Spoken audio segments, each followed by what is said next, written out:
Metro Police Interim Chief is speaking for the first time. Deputy Chief John Drake just did roll call and is talking now with the media. News 4's Rebecca Cardenas is there.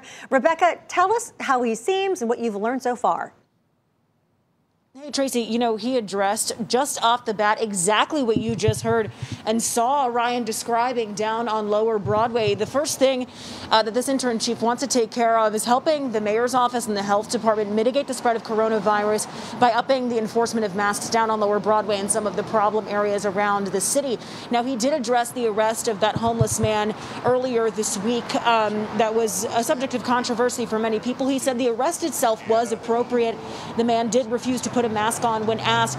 His issue with it, he says, is that this was the only arrest made on that night. Of course, we know that several more arrests were made yesterday.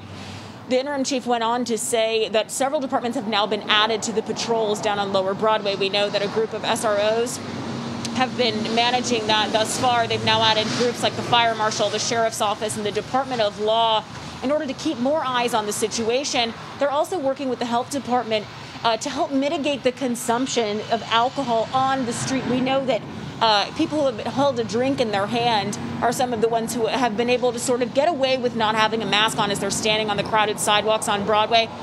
The police department here telling us today that we should be anticipating an order to come from the health department to change some of the rules in that area. We will, of course, follow up with the health department on that piece of information and much more to come here at 5, 6, and 10 on News 4 about this new police chief's next steps and top priorities. Tracy?